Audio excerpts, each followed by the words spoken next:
El 19 de mayo de 1780, en pleno día, buena parte de la costa este de América amaneció tan oscura que la gente encendió velas y algunos pensaron que el mundo se acababa. Lo que parece un cuento se sintió real: calles vacías, campanas doblando, animales confundidos y familias pegadas a las ventanas buscando un rayo de luz. En este video te llevaré minuto a minuto a esa mañana oscura, leeremos relatos de quienes la vivieron, veremos cómo la luz se fue y volvió, y explicaremos, con palabras simples y ejemplos cotidianos, por qué el sol desapareció por horas. No hay brujería, enormes incendios a cientos de kilómetros levantaron tanto humo que, junto con niebla y nubes bajas, bloquearon la luz. Piensa en los días de incendios en California cuando el sol parece una naranja en la niebla. Primero una mañana normal, luego, a mediodía, la penumbra, horas de oscuridad que parecían una noche equivocada, y finalmente, el cielo despejando al día siguiente. Además de la historia, descubrirás que aprendemos hoy sobre incendios, clima y pánico colectivo, y sí, también habrá historias curiosas, como el floreciente mercado de velas y vecinos que decidieron acostarse temprano por si acaso. Quédate, te prometo relatos reales, imágenes vivas y una explicación clara que te dejará mirando al cielo de otra manera.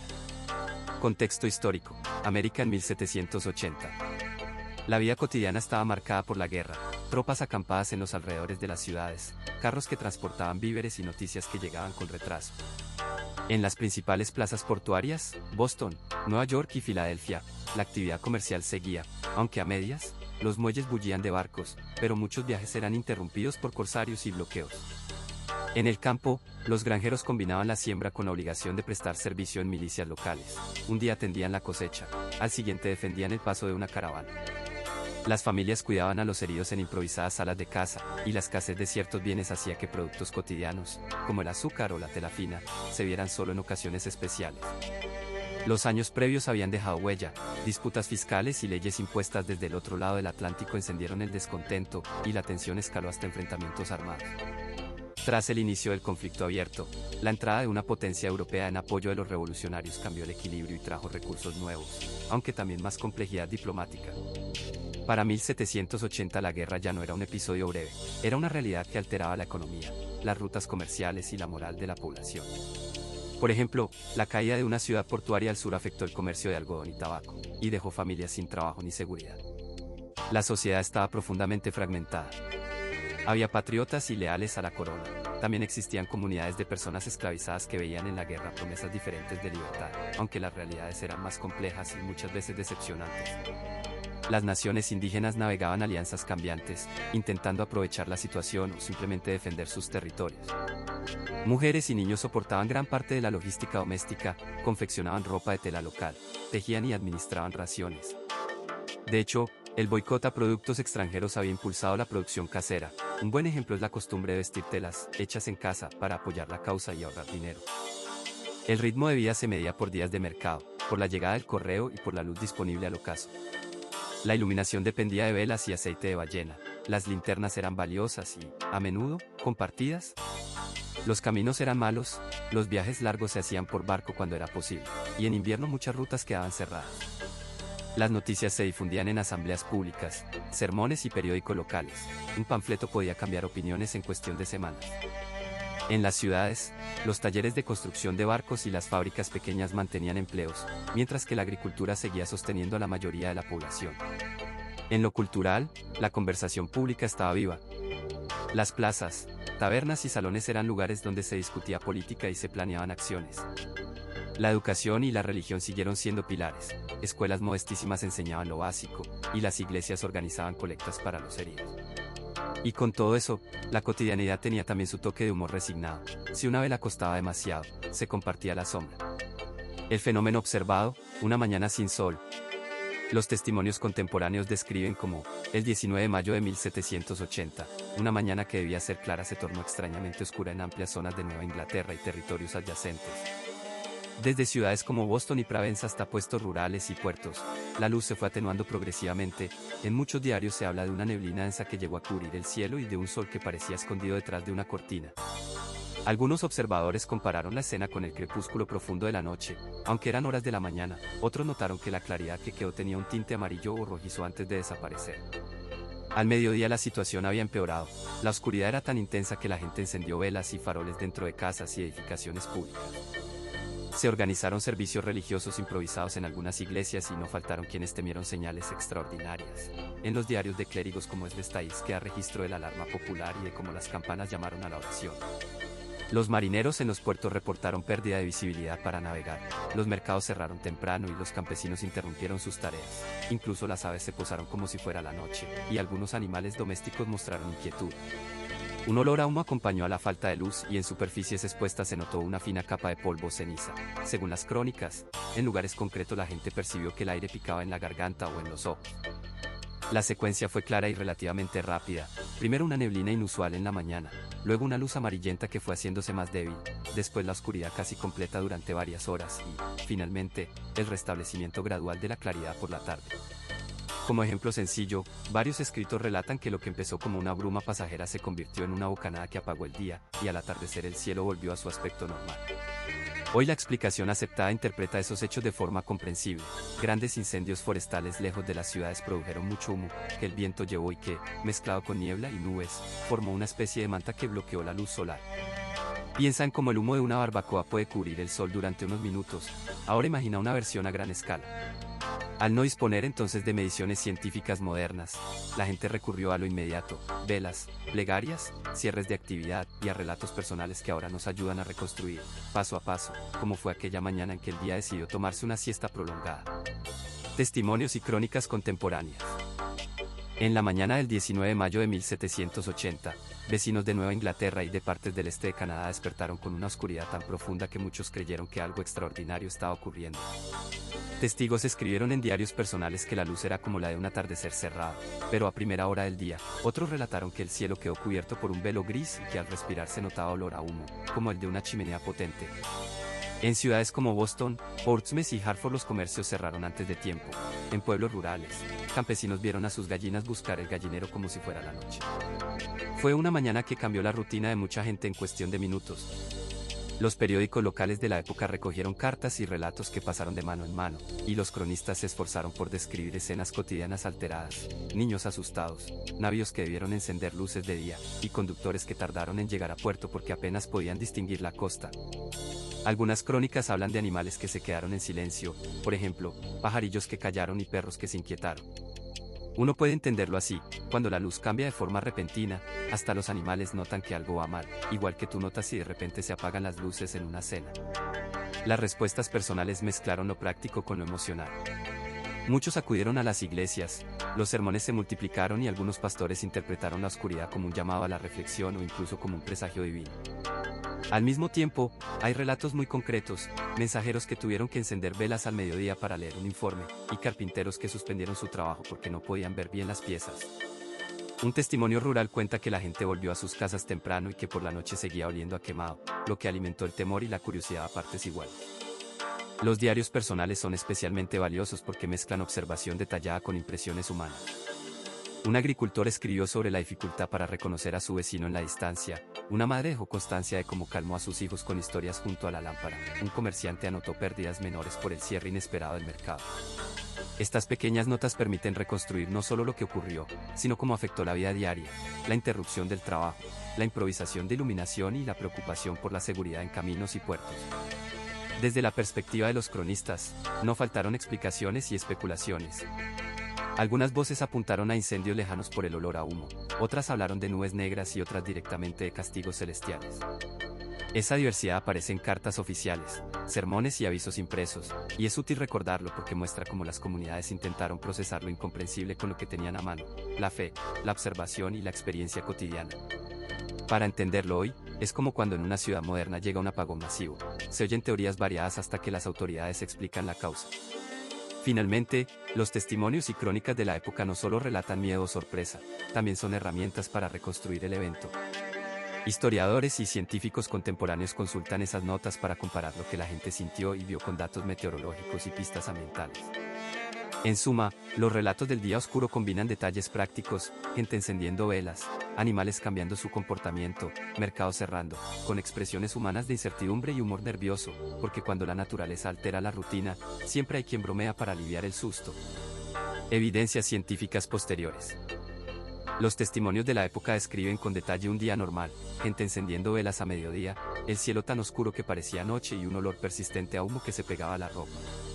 En cartas, diarios y actas de iglesia de localidades de Nueva Inglaterra se anotaron ceniza fina en ventanas y en platos, y hasta marineros que miraron al cielo desde barcos hablaron de una luz rojiza como si el sol hubiera pasado por un vidrio sucio.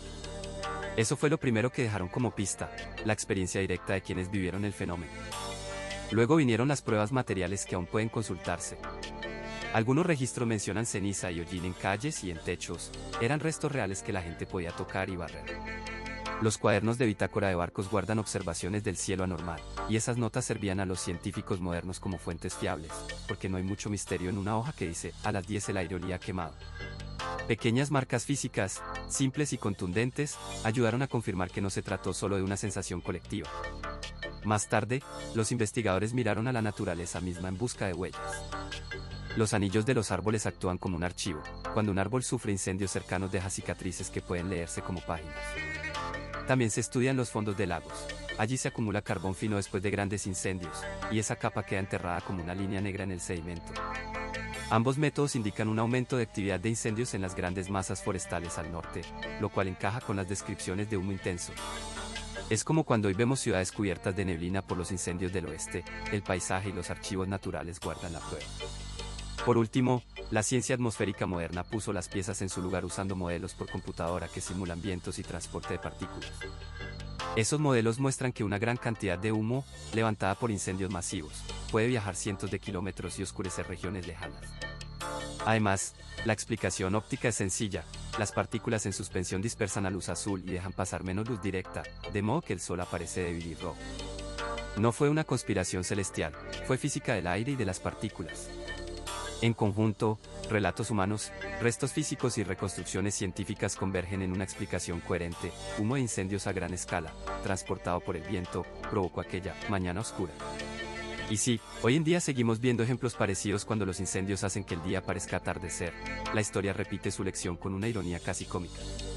Posibles explicaciones: cenizas volcánicas. Relatos de observadores en distintas regiones hablan de un oscurecimiento súbito y persistente que coincidió con un olor a humo y una capa fina de polvo en el aire, y esa combinación encaja bien con lo que ocurre cuando un volcán arroja grandes cantidades de ceniza y gases a la atmósfera. La ceniza volcánica son fragmentos diminutos de roca expulsados con la erupción. No es polvo común de la casa, sino partículas afiladas que flotan y a veces recorren miles de kilómetros. Por eso se piensa que una nube de este tipo pudo haber reducido la luz solar lo bastante como para crear una mañana oscura. Cuando un volcán entra en erupción fuerte, expulsa tanto ceniza como gases que, al enfriarse, forman gotitas que reflejan la luz. Ejemplos históricos ayudan a entenderlo. Algunas erupciones famosas produjeron atardeceres extraños, enfriamiento del clima o interrupciones en la luz del día en lugares muy alejados del volcán.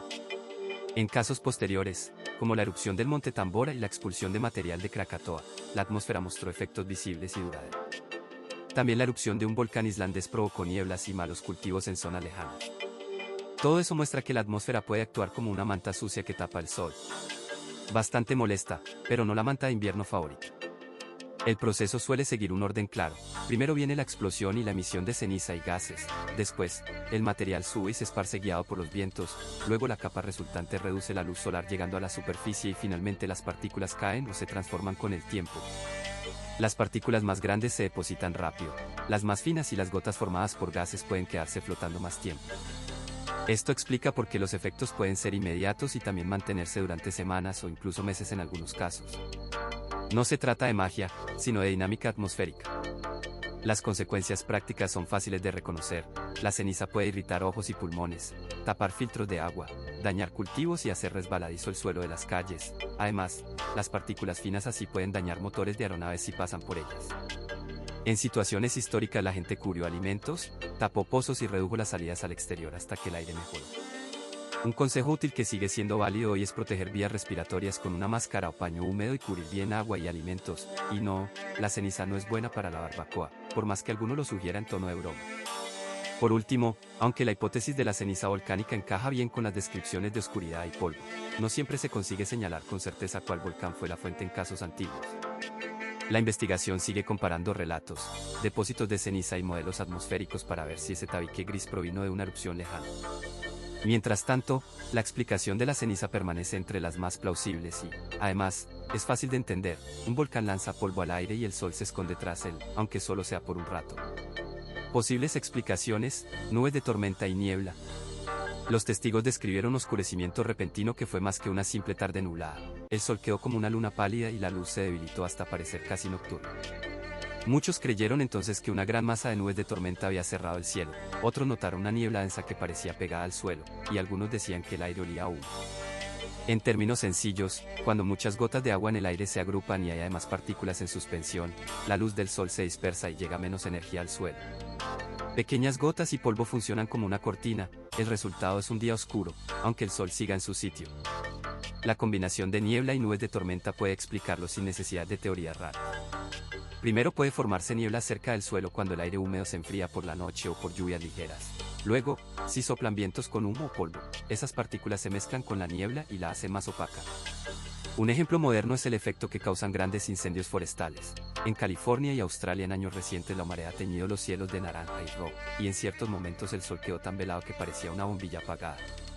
Otro caso conocido es el Gran Smog de Londres, donde el humo de carbón mezclado con niebla dejó la ciudad en penumbra durante días. La gente tuvo dificultades para ver y la actividad normal quedó interrumpida. Los procesos suelen desarrollarse en una secuencia fácil de seguir. Primero aparece la fuente de partículas, fuego, combustión o polvo, que eleva materia al aire. Luego la humedad y el enfriamiento local favorecen la formación de niebla o nubes bajas, que atrapan esas partículas cerca del suelo. Si encima llega una masa de nubes de tormenta, la tapa se vuelve doble, nubes altas y densas por arriba y niebla espesa abajo, lo que reduce mucho la claridad del día. En algunos casos, la lluvia posterior disipa la mezcla. En otros, un cambio de viento la traslada lejos.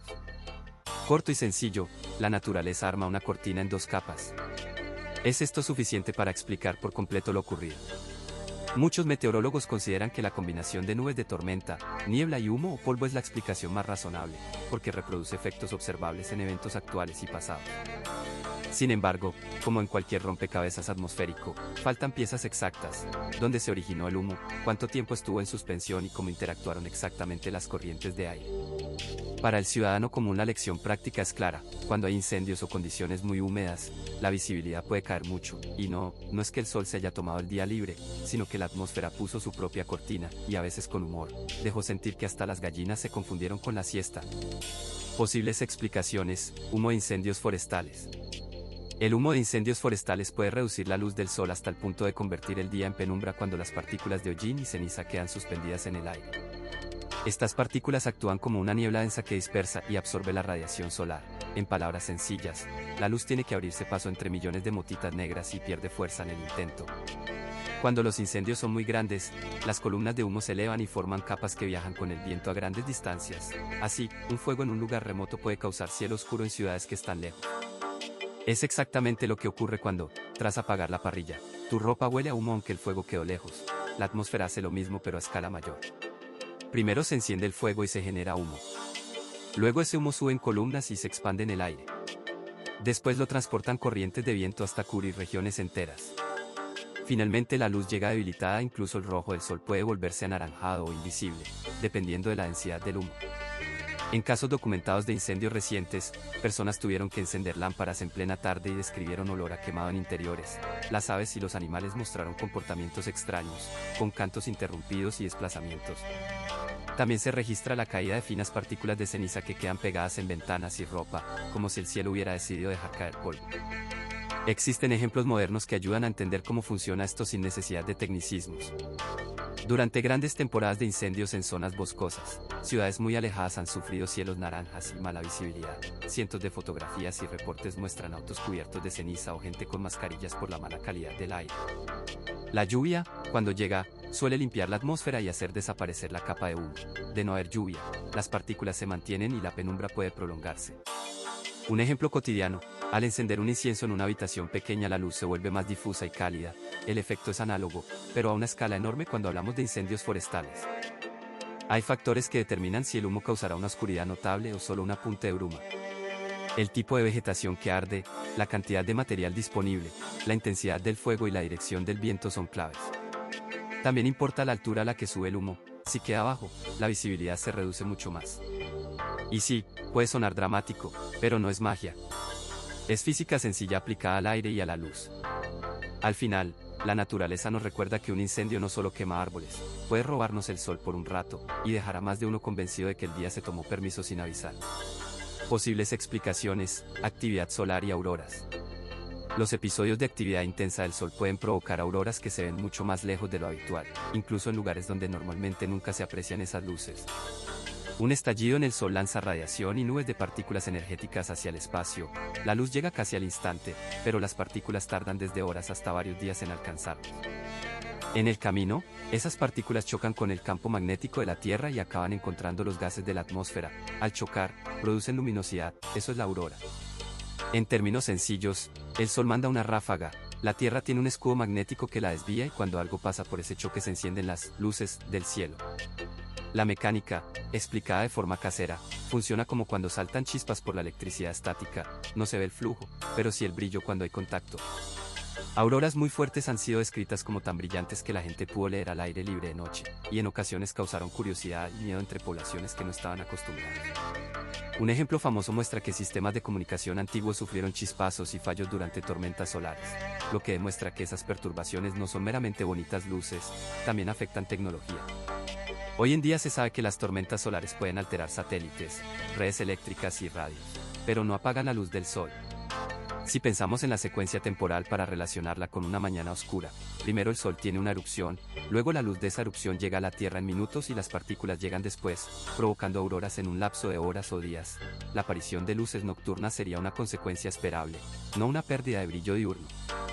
Dicho de otra forma, las auroras son un efecto luminoso, no un cortafuegos que bloquee el Sol. Para que el Sol parezca más débil durante el día tendría que haber algo que tapone la atmósfera, como humo denso o ceniza en suspensión, no una tormenta solar por sí sola. Con un poco de humor, la tormenta solar pone la discoteca en el cielo, con cortinas de colores y movimientos ondulantes, pero no viene con un interruptor para apagar el Sol. En conclusión, la actividad solar y las auroras explican bien la aparición de luces extrañas y perturbaciones en dispositivos, y hasta pueden dar noches tan brillantes que parecen de día. Sin embargo, por sí mismas no explican un oscurecimiento matutino prolongado. Impacto en la vida cotidiana y la navegación.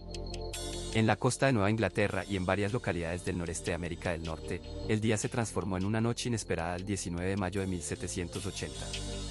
Las crónicas de ciudades como Boston y pueblos costeros registran cómo el cielo se volvió tan oscuro que la gente encendió velas y lámparas a plena mañana. Las campanas de iglesias sonaron por temor y confusión. Algunos testigos relataron que las calles quedaron desiertas, mientras que otros hablan de mercados cerrados y comerciantes que recogieron sus puestos antes de lo habitual. Antes del oscurecimiento, la vida siguió su rutina, luego, el freno fue abrupto. La agricultura sufrió interrupciones, granjeros que estaban en los campos regresaron a refugiarse, temiendo una tormenta o algo peor, las tareas de ordeño y cosecha se detuvieron hasta aclarar. Las escuelas cerraron y los trabajadores abandonaron horas al aire libre. En las casas se encendieron velas y se improvisaron asados y reuniones familiares a la luz temblorosa. Incluso los animales mostraron confusión, aves que no migran comenzaron a buscar perchas y el ganado se comportó como si la noche hubiera llegado de golpe. Los marineros y la navegación costera quedaron en una situación especialmente precaria.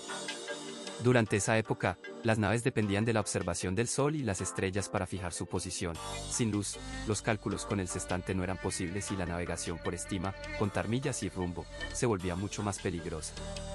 Muchos capitanes decidieron fondear o acercarse a la costa con extrema precaución, y los prácticos de los puertos demoraron maniobras hasta que la visibilidad mejoró.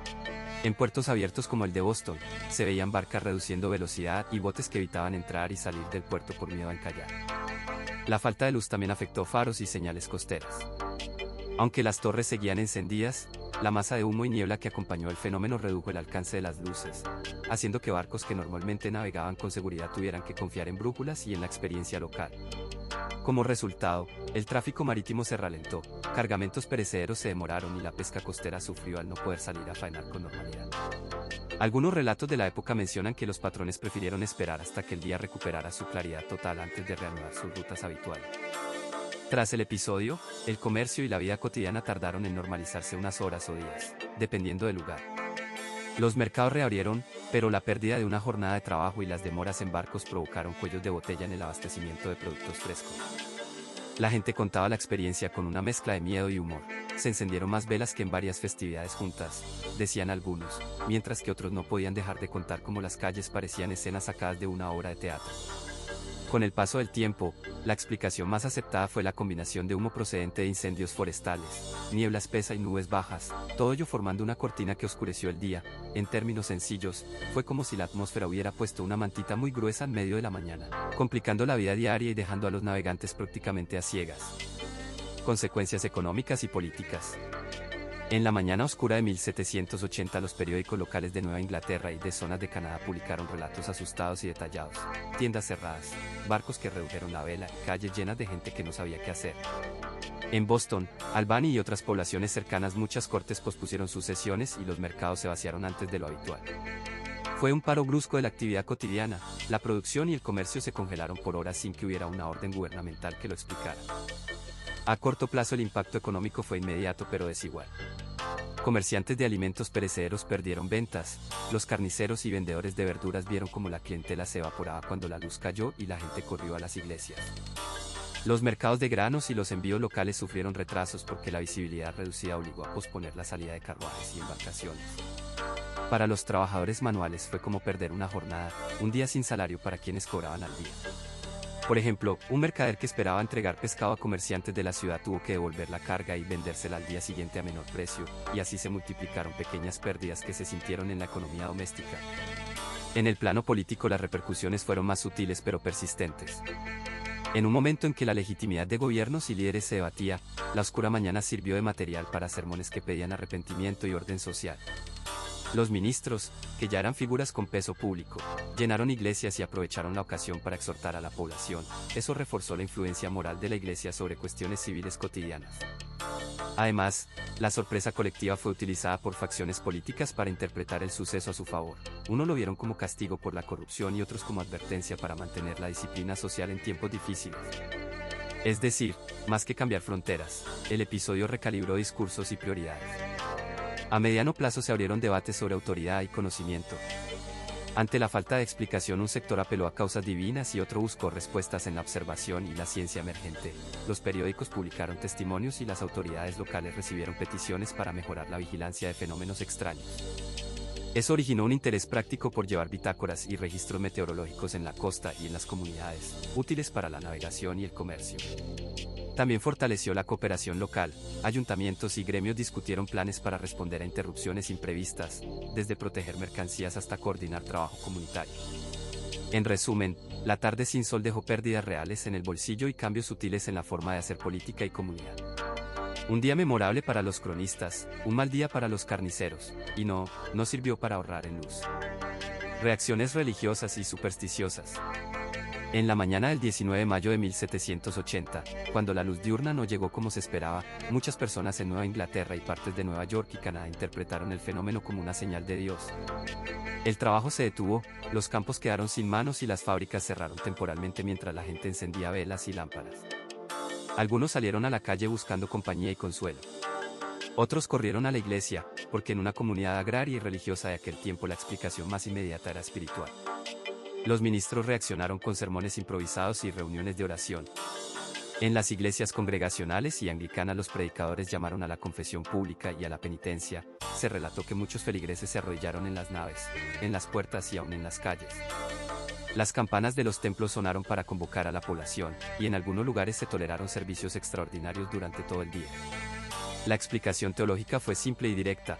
La oscuridad se entendió como un llamado a la rectificación moral, un aviso contra el pecado. Poco se habló de causas naturales en esos primeros momentos, la respuesta fue, ante todo, religiosa. La reacción popular mezcló religiosidad con superstición. Se mencionaron brujería, juicios divinos y presagios de guerras. Rumores sobre cometas o castigos celestiales circularon por cartas y diarios de la época.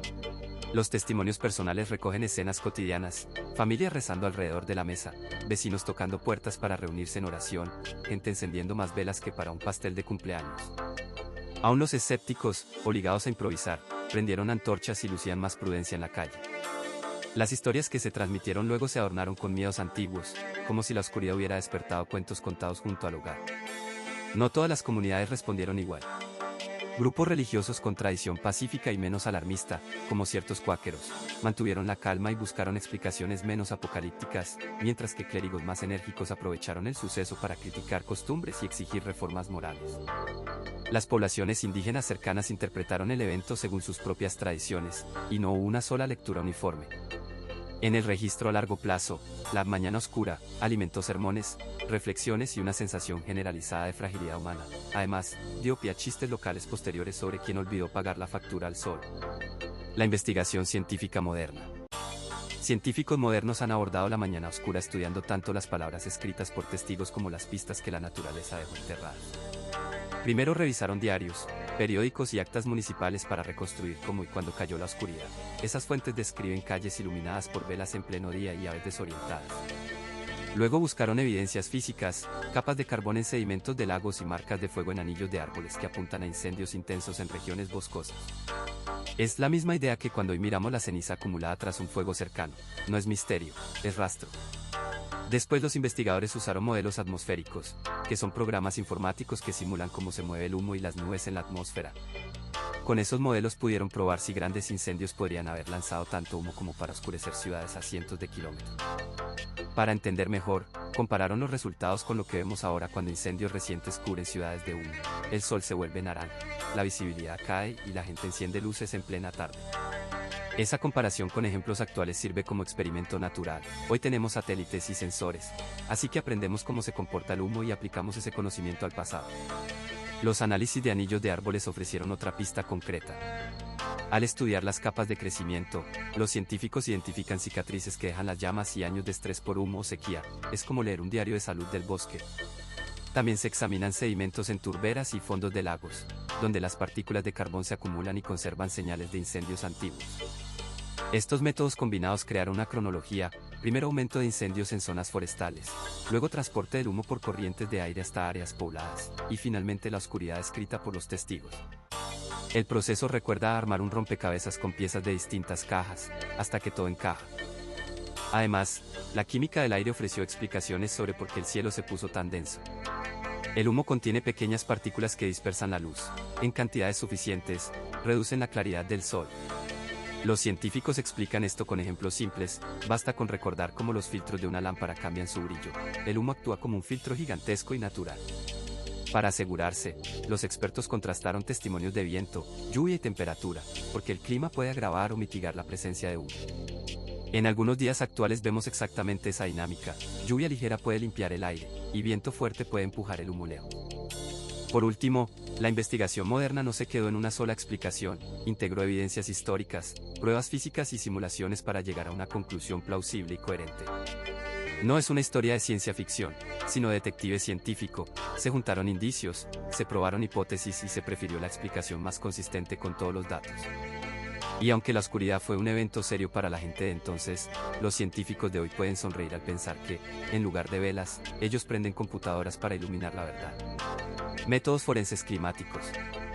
Los investigadores comienzan por reunir relatos directos, diarios, cartas, periódicos y cuadernos de bitácora de barcos que describen la oscuridad, el olor a humo o la caída de ceniza.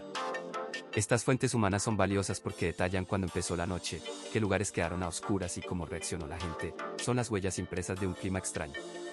Luego se contrastan esas palabras con registros instrumentales disponibles de la época, aunque escasos, para fijar la secuencia de hechos con mayor precisión. Este trabajo de archivo es como armar un rompecabezas donde cada pieza escrita ayuda a completar la imagen de la atmósfera.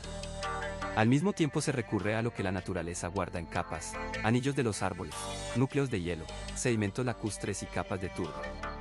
Los anillos de los árboles muestran años de crecimiento más cortos si la luz o la temperatura disminuyeron, y los núcleos de hielo pueden contener picos de sulfatos que apuntan a grandes erupciones volcánicas. En los sedimentos y capas de turba se busca carbón fino y restos de hollín, que son pruebas directas de incendios forestales. Un ejemplo claro es cómo los anillos de árboles y el hollín confirmaron en otras ocasiones que grandes incendios cambiaron la luz disponible para las plantas. Funcionan como testigos mudos pero bastante precisos. Después viene la química forense. Se analizan partículas de carbono negro, niveles de sulfatos y otros elementos trazadores en muestras antiguas. Esos componentes actúan como firmas. El sulfato suele indicar actividad volcánica, mientras que el carbono negro y ciertos compuestos orgánicos traen la firma de los incendios. No es siempre blanco o negro, a veces las firmas se mezclan, lo que obliga a los científicos a ser detectives cuidadosos. Para despejar dudas se comparan las firmas encontradas con las de eventos conocidos, como las capas de ceniza o las señales de grandes erupciones y de incendios recientes. La modelización atmosférica es la parte moderna del forense climático. Con modelos por computadora se simulan cómo se habrían desplazado nubes de humo o nubes volcánicas según los vientos de la época. Estas simulaciones ayudan a ver si, por ejemplo, un gran incendio en una región concreta podría haber arrojado suficiente humo para cubrir otra zona a miles de kilómetros. Además, se hacen cálculos sobre cuánto habría reducido la luz solar la presencia de aerosoles. Para validar esas simulaciones se emplean comparaciones con sucesos recientes. La nube de ceniza de Monte Pinatubo en 1991 que refrescó la Tierra durante años, o los incendios masivos de Canadá que oscurecieron ciudades lejanas en años recientes. Finalmente, se integra todo en una narrativa coherente, testimonios humanos, pruebas químicas, registros naturales y modelos. Esta síntesis es la que permite proponer causas probables y descartarlas si no encajan con las pruebas. Es un proceso paciente y a veces divertido. Los científicos deben ser parte historiadores, parte químicos y parte meteorólogos, con una pizca de detective. Y aunque no siempre se obtiene una única respuesta definitiva, los métodos forenses climáticos ofrecen una reconstrucción rigurosa y verificable del pasado atmosférico, usando tanto el papel como la naturaleza como testigos imparciales. Comparaciones con eventos similares en la historia. La mañana en que el cielo se volvió gris y la gente encendió velas a media jornada dejó testimonios similares a los de otros episodios famosos. Vecinos que cerraron ventanas, animales que se recogieron como si fuera de noche y sacerdotes que ofrecieron explicaciones religiosas. En aquel caso concreto, hubo descripciones de neblina densa y hollín suspendido que oscureció la luz solar en amplias zonas del noreste de Norteamérica. Los relatos coinciden en la sorpresa y la interrupción de la rutina diaria, mercados que cerraron antes de tiempo, barcos que cambiaron de rumbo y campesinos preocupados por sus cosechas. Todo eso es familiar cuando se comparan causas y efectos con otros eventos históricos de oscuridad repentina. Un ejemplo clásico de oscuridad y cambio climático temporal es lo que siguió a grandes erupciones volcánicas, cuando ceniza y pequeñas partículas quedan flotando en el aire y reflejan la luz solar lejos de la superficie. Después de una erupción poderosa, la temperatura puede bajar y las estaciones agrícolas fallar, como sucedió tras una de las mayores del siglo XIX, que provocó malas cosechas y escasez en muchos lugares.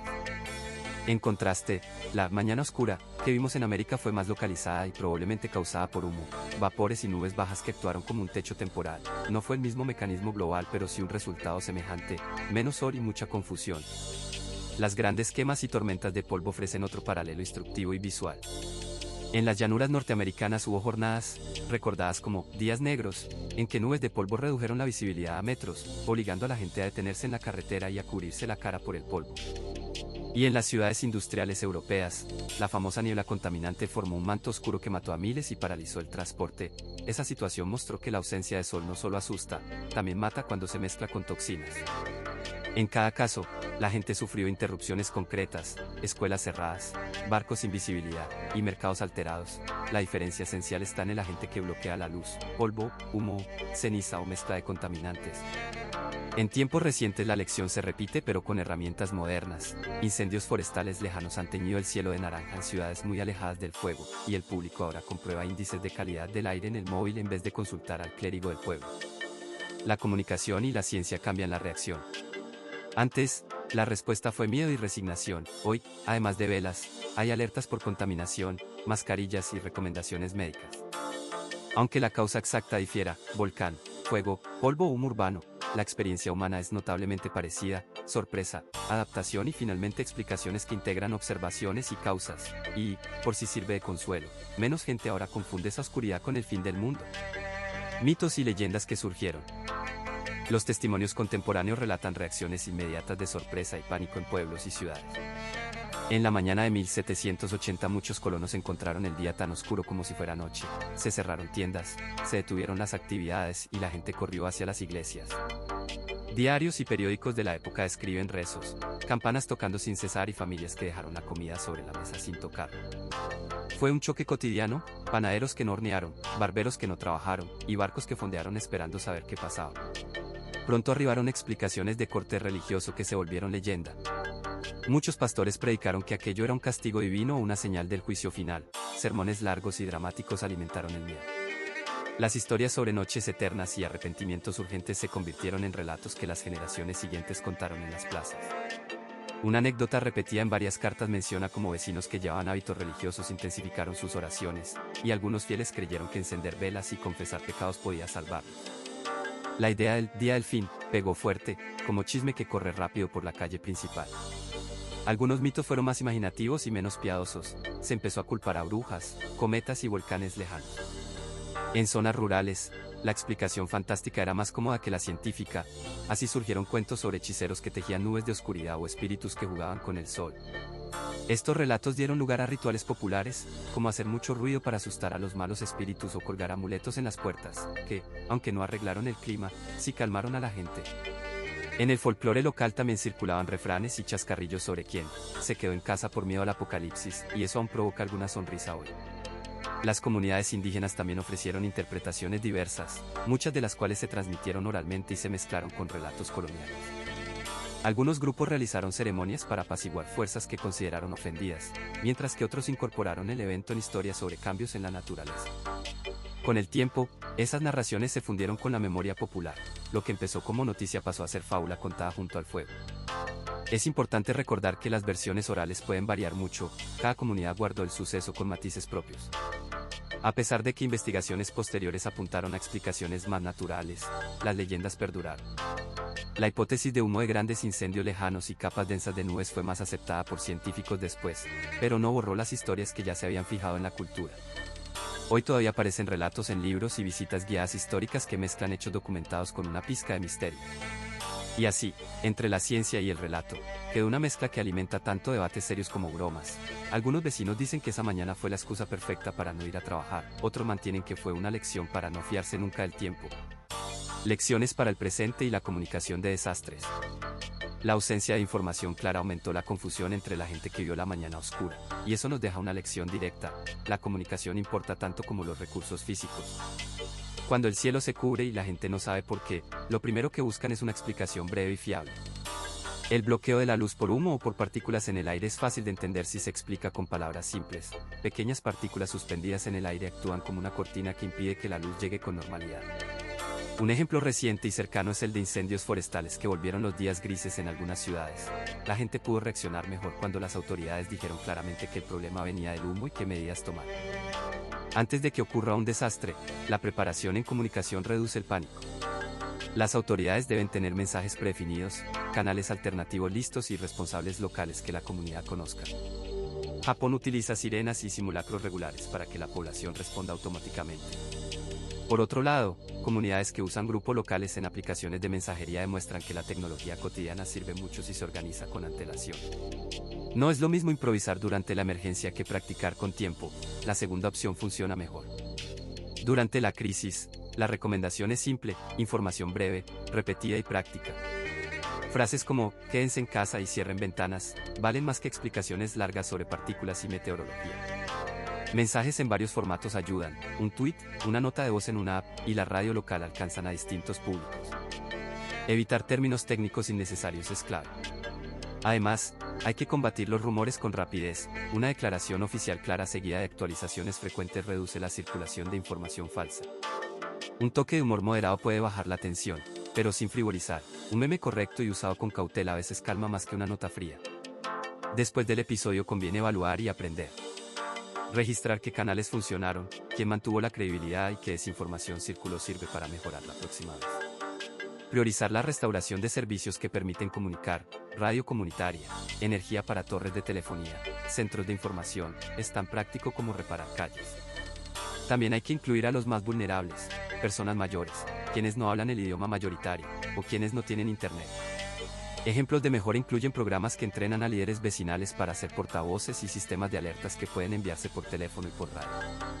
En resumen, las lecciones para hoy son concretas: preparar mensajes sencillos antes del desastre, mantener canales redundantes, usar mensajeros de confianza y corregir rumores rápido. Actuar así no elimina la sorpresa, pero sí disminuye el miedo y salva tiempo. Y si alguien sugiere complicar el mensaje con tecnicismos, recuerde: mejor un mensaje corto y claro que una novela meteorológica. Imaginen despertar y descubrir que el día se ha vuelto noche. Eso fue lo que vieron comunidades en 1780.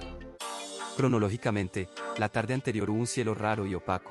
La mañana empezó más oscura de lo normal. Alrededor de la jornada la luz casi desapareció, la gente encendió velas y los animales se confundieron, y al día siguiente la claridad volvió como si nada. Los puntos clave: 1. Fue un oscurecimiento repentino y generalizado. 2. Causó miedo y explicaciones religiosas y supersticiosas. Y 3. Hoy los expertos creen que grandes incendios, mucho humo y hollín, mezclados con niebla y nubes bloquearon la luz. Pensemos en algo que todos entendemos: cuando hay incendios forestales modernos, el cielo se tiñe de naranja y el sol parece una linterna distante. La mañana oscura de 1780 sería como eso, pero a escala mayor y sin redes sociales para que todo lo cuenten en memes. La gente de entonces no tenía idea de la causa, muchos pensaron que era el juicio final o una señal divina, y otros simplemente encendieron más velas. Si te atrajo esta historia, pregúntate, ¿cómo reaccionaríamos hoy frente a algo así? ¿Saldrías a la calle, te quedarías en casa o sacarías la cámara para el TikTok? Cuéntame en los comentarios si alguna vez has visto el cielo así por el humo de incendios o tormentas de arena. Si te gustó este viaje al pasado, suscríbete para más relatos que mezclan historia y fenómenos naturales explicados de manera simple. En el próximo video exploraremos otro episodio sorprendente donde el clima cambió la vida de la gente, incendios que cruzaron fronteras y dejaron huella en la historia. Gracias por acompañarnos en esta mañana oscura. Nos vemos en la próxima historia, y no te olvides la linterna, por si acaso.